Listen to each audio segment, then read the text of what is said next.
Assalamualaikum warahmatullahi wabarakatuh. Perkenalkan, saya Ibu Ana Rasmiati, S1 MPD, sebagai pengajar Mapel Sosiologi di SMA 3 Taruna Akasa, Jawa Timur.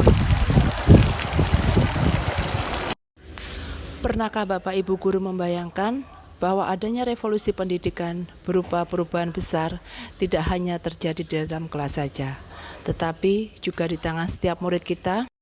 Sebagai seorang guru yang termotivasi ingin selalu menghadirkan metode pembelajaran yang berbeda di setiap pertemuan dengan murid karena berpedoman pada prinsip bahwa perbedaan itu indah, perbedaan itu menyenangkan, dan perbedaan itu bikin hidup tidak monoton.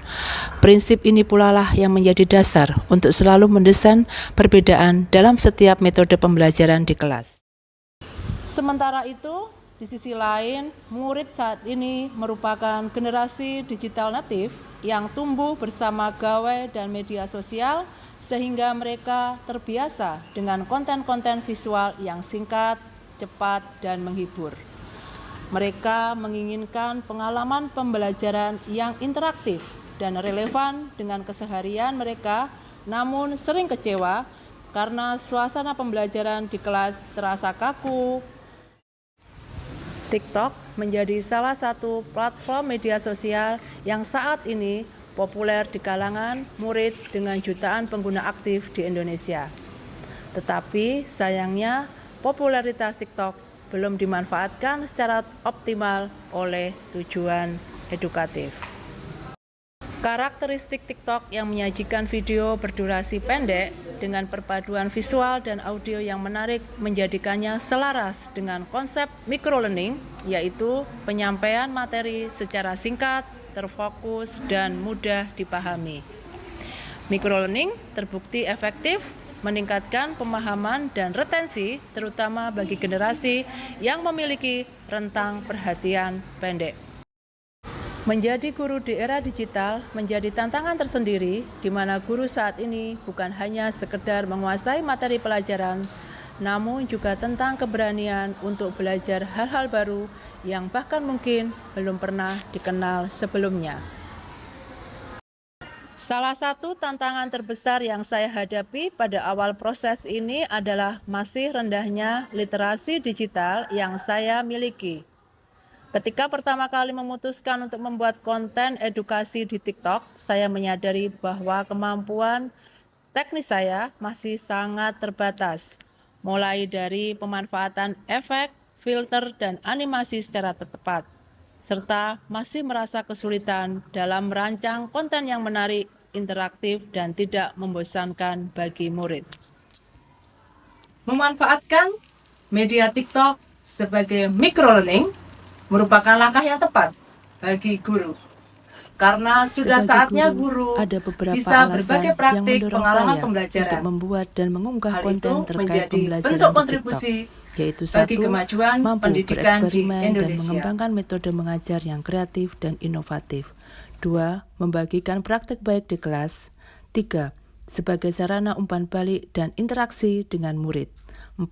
Salah satu bentuk kepuasan guru saat melihat muridnya ada perkembangan ke arah positif. Dan yang kelima, menjadi media untuk mengeksplor kemampuan kita sebagai guru dalam menyesuaikan perubahan iklim pendidikan.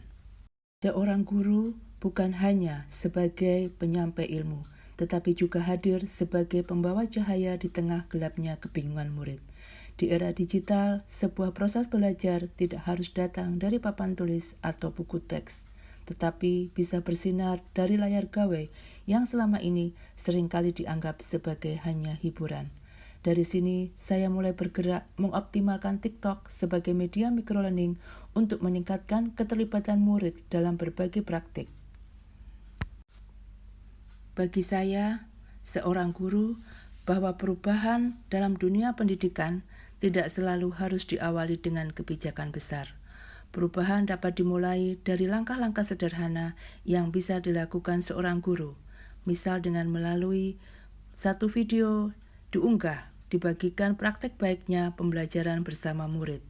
Berbagi praktik baik bukanlah sarana untuk mencari popularitas atau pengakuan, tetapi lebih pada kepedulian dan komitmen kita sebagai guru untuk saling menginspirasi dan berkontribusi bagi kemajuan pendidikan di Indonesia.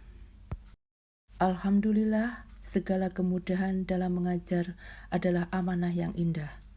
Terima kasih Tuhan, hari ini dan seterusnya, semoga saya diberikan kemudahan mengajar dengan ringan dan menyenangkan. Segala puji bagimu ya Allah yang telah memudahkan jalan ilmu ini. Hati penuh syukur saat setiap niat baik dibalas oleh kelancaran.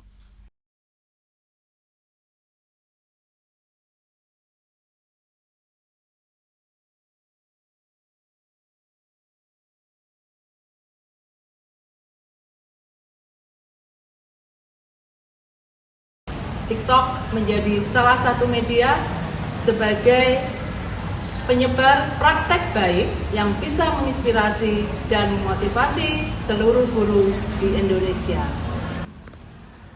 Mari kita manfaatkan media TikTok sebagai media microlearning yang bisa membuat murid kita menjadi bersemangat dan juga kreatif serta mewujudkan pembelajaran yang menyenangkan.